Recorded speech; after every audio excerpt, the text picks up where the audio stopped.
When you think about businesses that are selling through the roof, like Aloe or Allbirds, sure, you think about a great product, a cool brand, and great marketing. But an often overlooked secret is actually the businesses behind the business, making selling, and for shoppers, buying, simple. For millions of businesses, that business is Shopify. Nobody does online business better than Shopify. It's home of Shop Pay, the #1 checkout in the world. You can use it to boost conversions up to 50%, meaning way less carts going abandoned and way more sales going through to checkout. Sign up for your $1 per month trial period at shopify.com/income, all lowercase. Go to shopify.com/income to upgrade your selling today. That's shopify.com/income. The Nordstrom Anniversary Sale is on now. Shop new arrivals on sale for a limited time from Madewell, Bobbi Brown, New Balance, and more. You'll find tons of deals under $100 on summer-ready fits, plus beauty exclusives from your favorite brands. Nordstrom makes shopping easy in stores, at Nordstrom.com, and on their app. Hurry, prices go up August 4th. Hello, it's Gareth. Welcome along to the Somewhere on Earth Global Tech Podcast. It's Tuesday, the 29th of July.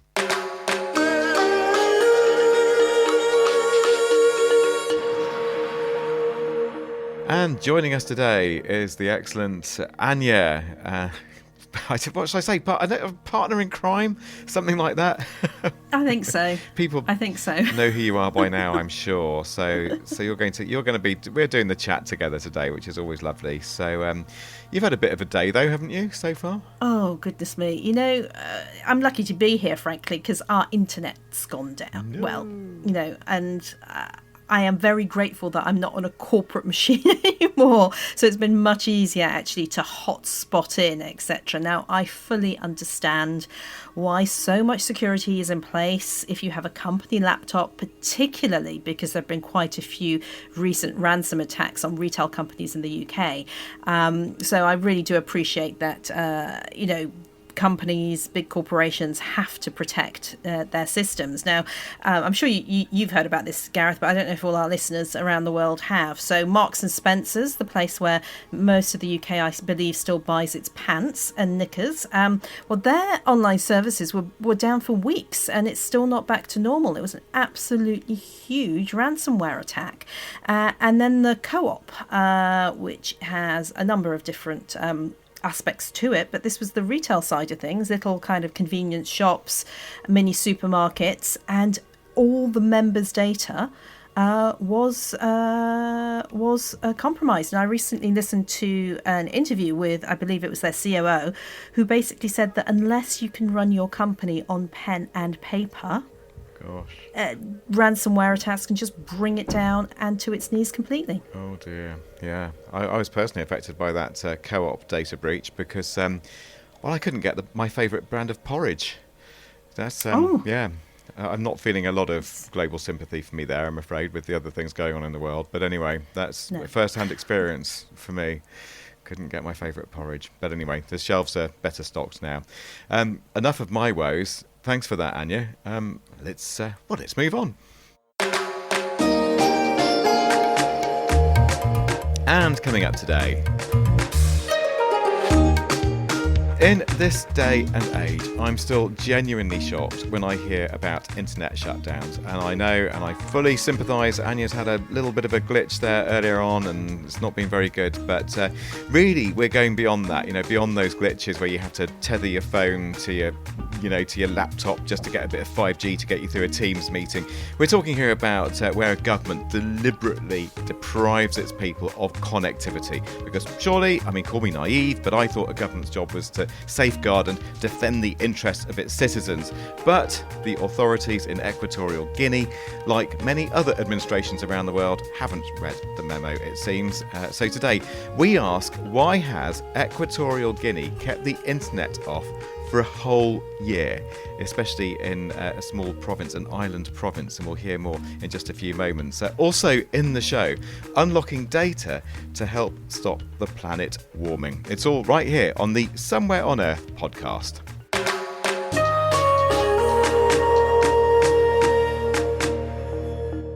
It's been about a year now and the internet is still off. That is the predicament for the citizens of Annobón, an island province of Equatorial Guinea.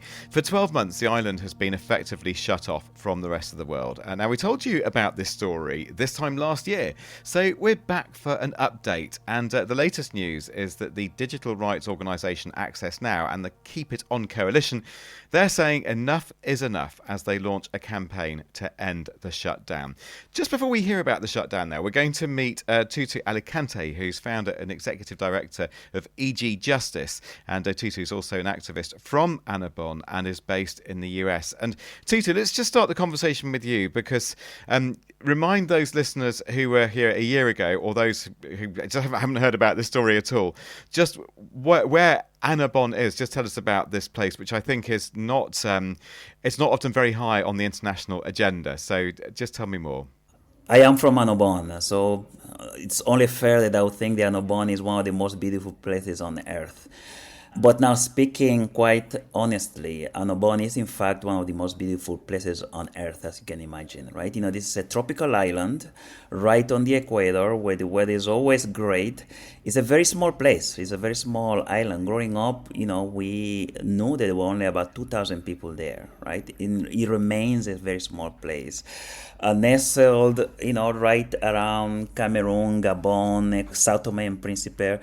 People that are strongly connected to their identity as Annobonese, people from that island, separate from the rest of Equatorial Guinea because of the distance that Annobón, the island, finds itself in. But also they have people that have forged a strong identity because of the isolation that the rest of Equatorial Guinea, the country that we belong to, have subjected us to. So is this beautiful, almost paradise on the equator that in some ways is completely isolated from the rest of Africa, but in other ways, you know, there is a strong sense of belonging that make you feel that, you know, you are in a place where people want to be in. And yet there is this issue with the internet shutdown, which makes me wonder about the authorities there and the government. And I'm just wondering, is the shutdown, is this a universal thing across Equatorial Guinea, or is the government specifically picking on Annobón? So tell me about the dynamics there. So one thing that your audience should know, Gareth, you know, is that Equatorial Guinea is perhaps one of the most autocratic, one of the most totalitarian governments that we still have on earth. We're talking about a country with the longest serving head of state in the world. Teodoro Obiang, the president, has been a president since 1979. And in those 46 years, he has managed to control every aspect of governance in that country. We're talking about a country where there is no independent media to begin with. There's no basic fundamental freedoms. There's no fundamental human rights respected in that country. A country that about 3 decades ago discovered oil and became filthy rich as a result of oil and gas. Yet we have the widest gap in terms of that wealth. The income per capita of Equatorial Guinea is one of the highest, yet Human Development Index, the access to water, access to healthcare, education is one of the lowest, not only on the continent, in the world, right? So think about a totalitarian country nestled in Central Africa, and you're talking about Equatorial Guinea. Often I tell people that, you know, look, the best way to understand Equatorial Guinea is to think that we're not talking about a regular country. We're talking about a mafia, a place where you have a mafia running every aspect of that country. That's what it is, right? Okay. So there's no fundamental freedom of expression. So the fact that, you know, an island does not have internet is part and parcel of the way that government operates. Okay. However, having said that, just wondering, what's specific about Annobón? Are they picking specifically on Annobón? Exactly. So imagine being in a house in which, you know, there is a light, there is power, all the lights are on in the living room, in the kitchen, in every room except in your room, and your parents have locked you in there and tell you that you can only stay there. Right. So this was happening here, where Everywhere else, despite the picture I painted of lack of freedom, lack of fundamental human rights, there is some degree to which you can communicate via WhatsApp with family members. If you're in Malabo, if you're in Bata, if you're in other places in Equatorial Guinea. When it comes to Annobón, because of a group of people from that island, they have been fighting for autonomy, for some independence. Because of them, the government has taken that extra step of saying, okay, not only are you going to be deprived of fundamental human rights, you're not going to have access to the internet. All right. So the shutdown, the internet shutdown, is something that for the last 12 months has affected only the island of Annobón. Okay, so which is where I think we can bring in Felicia Anthonio. She's from Access Now. We've had you on before, and you're the Keep It On campaign manager as well. So you're very much behind this campaign to end the shutdown. Tell me about the campaign. It's really unfortunate to see that the government of Equatorial Guinea has refused to restore internet access over a year now. And from our advocacy, this is a violation of people's fundamental rights to access information, to freedom of expression, and the right to assembly. What is important to note is that the shutdown was imposed to quell protest against the use of dynamite in mining in the country. And so some environmental activists that went on the streets to protest these actions were also arrested. And then the government imposed the internet blackout. So the Keep It On campaign, we launched or revamped the campaign to get authorities to restore access. It was our hope that the shutdown would be lifted before the 1 year mark on July 20th, but that is not the case. Today marks 373 days and the shutdown is still in place. This is a violation of people's rights. It's impacting people's access to critical information, to opportunities, to services, and that is unacceptable. That is unacceptable, and that is why we are pushing for authorities to restore access. So we have a petition that is still... Okay, I was going to ask, I'm glad that brings us on. I was going to say, so what are you doing about it? And really, will okay, it might be a petition, but these are pretty hardline authoritarian people running the place. Are they really going to listen? So the Keep It On campaign, we've launched a petition that is still online for signing by civil society organizations and individuals that want to support our calls for an end to the prolonged internet shutdown in Annobón. Prolonged shutdowns are very dangerous for any community, and that is why we highlight, even if a shutdown lasts 1 hour, 2 hours, 3 hours, 1 day, we denounce it. I'm talking less of a shutdown that is lasting years. So you can just imagine the impact that this is having on communities and people. And so the campaign is live. We sent copies of our petition to the ACHP, African Commission on Human and People's Rights, Special Rapporteur on Freedom of Expression and Access to Information to intervene. We are yet to hear back.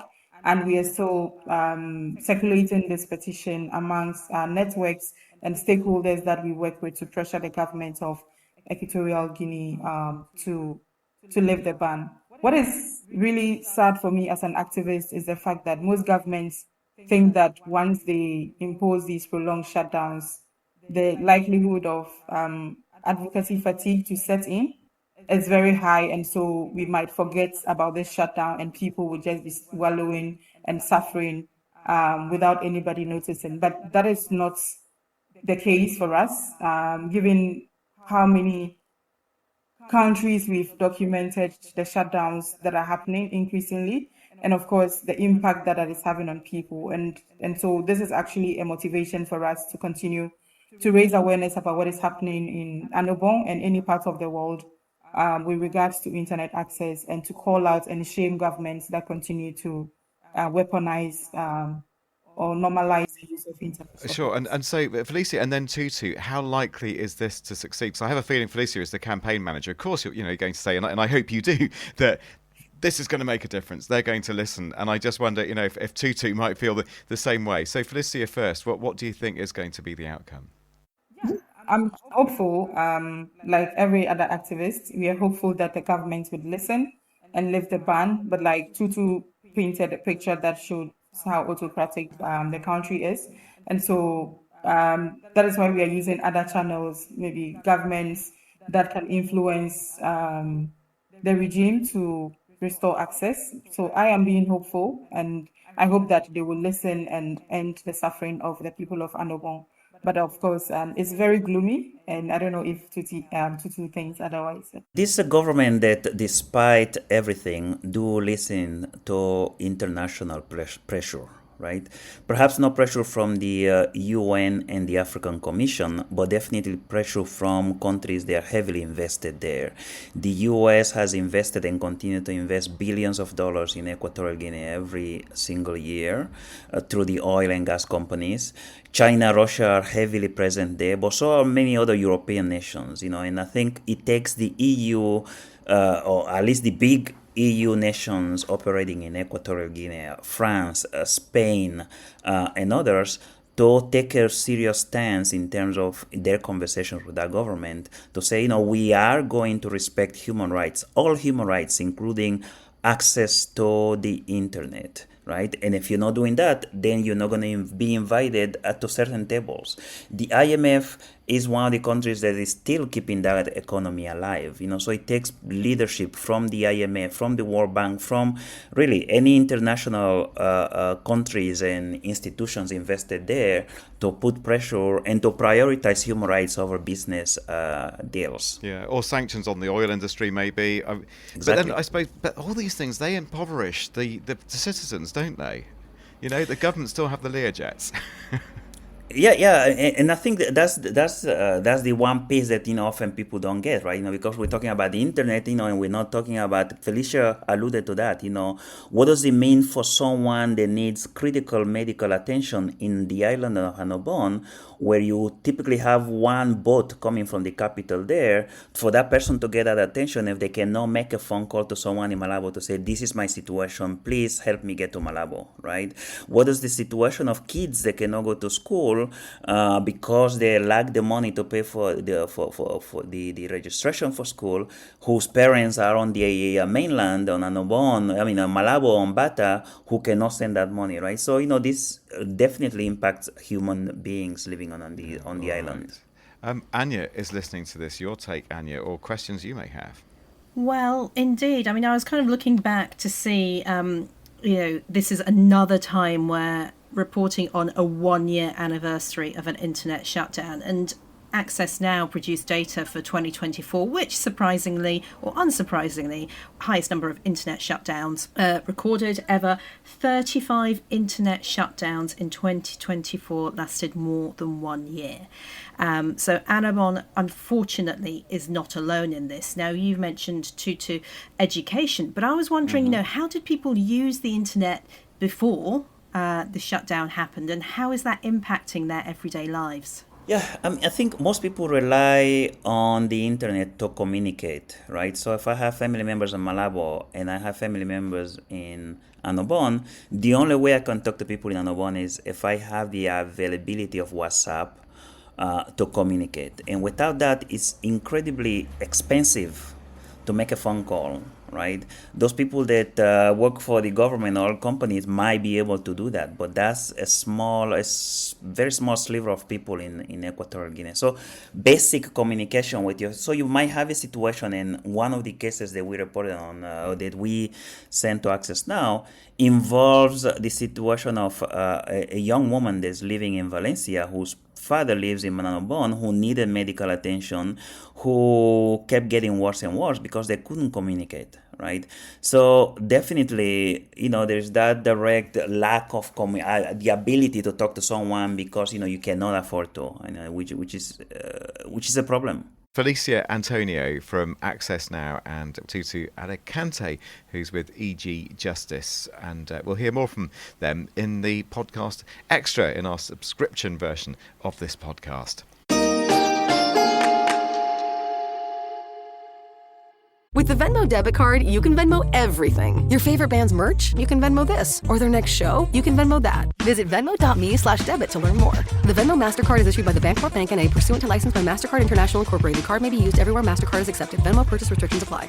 With a major selection of the looks your kiddos love starting at just $4 in the Walmart app, a new school year means a stylish new them. Who knew? Find skater skirts and Crocs that say, I'm casual but cool. Sparkly sneakers that say, it's my classroom, you're just learning in it. And preppy polos that say, I'm the teacher's pet, even if they're mommy's menace at home. Find their favorite styles starting at just $4 in the app. The Walmart you thought you knew is now new. This episode is brought to you by the world's first reposado from Tequila Herradura. Made with slow-cooked, hand-harvested agave sealed into oak barrels and aged 11 months. Before being enjoyed in your glass. Experience the world's first reposado, Tequila Herradura. Please drink responsibly. Responsibility.org. Tequila Herradura. 40% alcohol by volume. Imported by Brown-Forman, Louisville, Kentucky. Herradura is a registered trademark. Copyright 2025 Brown-Forman Corporation. Well, it's all very well having lots of scientific reports about climate change. These things come out quite often. But really the question is, how do you unlock the data that underpins so much of these reports? You know, just really unlock that raw data and do incredible things with it to be even more effective at mitigating the climate emergency. Well, enter an interactive tool that makes complex emissions data accessible to everyone. And it's thanks to a major energy company and a leading tech hub that have joined forces. And Anya, you've been looking into all this, haven't you? What makes this project so special? Well, this is a story about how smart design and cutting-edge tech are helping decode one of the world's most pressing challenges, climate change.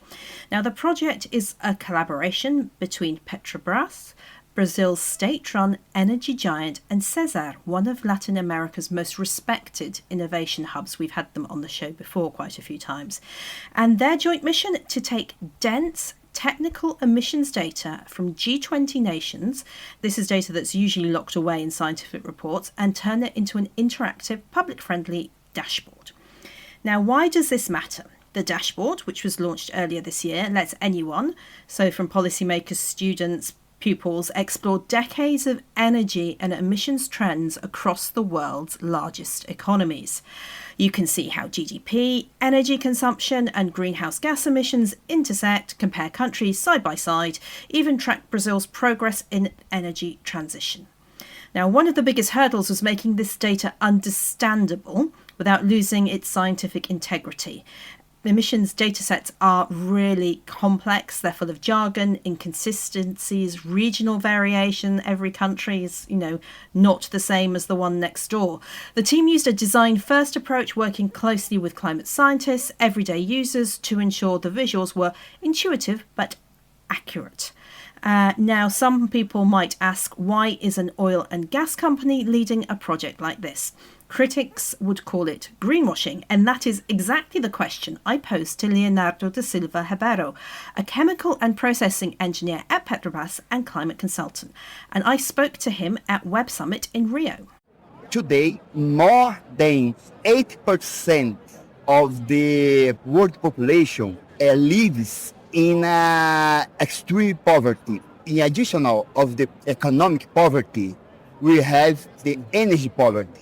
We have around 10% of the world population living without access to electricity. And in continuance with this issue, today, besides the access for electricity, a quarter, 25% of the world population lives without access to clean energy for cooking. This population uses traditional solid biomass, kerosene, or coal for cooking. So this is the challenge. The society, the economy, the social demands, the equity demands needs energy. And we need to reduce emissions from energy. But Petrobras is an oil and gas company. Some people will think, well, hang on a minute, they need to do more. This project is just greenwashing to make them look good. How would you answer people who may think like that? Petrobras is a serious company and is worried about the supply energy for the society. And we have aware and the commitment with the decarbonization. Petrobras, we reduce our absolute emissions around 40% since 2015. And we have significant budget to invest in energy transition. We have a budget of $6.3 billion to invest US dollars to invest between 2025 and 2029 to invest in low carbon solution. Diversification of our portfolio as wind power, CCS, hydrogen, and bioenergy, and many things of that. This is our commitment, and we are searching all the time the solution that we can develop to the pathway to the energy transition. And all of these options has a cost, and we're choosing the lower cost for the society for our decarbonization. And one important thing to say for the Brazil context is our energy matrix accounts quite 50% in renewable energy, while the average of the world accounts 15%. Regarding in our electric matrix, we have 90% of renewable in Brazil, while the average of the world is around 30%. So we are in energy sector is an example for the world in energy transition. The company says that this dashboard is about transparency, so giving the public the tools to hold all G20 nations, including itself, Brazil, accountable. This wasn't just a data dump, though. CESAR's team had a mix of designers, data scientists, and software engineers. They built custom visualizations that go beyond standard tools like Power BI you might use at work yourself. And they incorporated user feedback at every stage, ensuring the dashboard works for experts and first-time users. Here's the best part. It's completely free, open to the public, and you can access it on the Petrobras website, and we will put that up as a link on ours. Happy days. So what's the broader impact of a project like this, do you think? Well, I think there are a few key things here. It democratises climate data. Right now, a lot of critical emissions research is locked behind paywalls or buried in technical reports.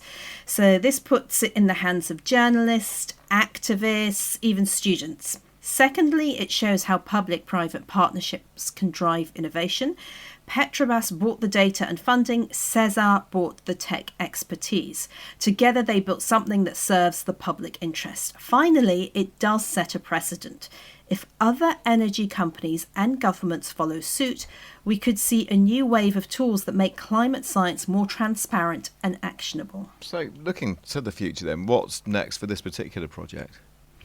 Well, the team plans to keep updating the dashboard with new data and features. There's also talk of expanding it to include more countries or even real-time emissions tracking at some point. The goal is to keep it relevant as the climate conversation evolves. Nice one. Anya, thank you. And wouldn't you just look at the time? It's time for us to wrap up, but there'll be more in the subscription version. Speaking of which, if you want to join that executive wonderful club of frequent flyers who subscribe, it's only $10 a month, and you can find that if you search for pod.fan, Somewhere on Earth podcast, you can find us, and you can just buy us a coffee as well, and tell your friends, tell your colleagues, just tell everyone, because extensive research, Anya, it does show that personal recommendation, that's what really works in spreading the word. There's only so much we can do. We have to rely on personal recommendation. There is, and very exciting. We have to say that we've almost hit 11,000 downloads in 1 month, in a time period of a month. So that is very exciting. If each one of those people told one other person and convinced them, my goodness me. What a world that would be. That's what I'm saying. A fantastic world. There you go. So yeah, please do tell your friends and even your enemies. And there you are. That should do us. So you've been listening to Anya there. She's our editor. She's our CEO. She's our everything. The production manager is Liz Toohey. We are a proud partner of the Evergreen Podcast Network. And I'm Gareth. Thanks for being here, folks. See you next time. Bye bye.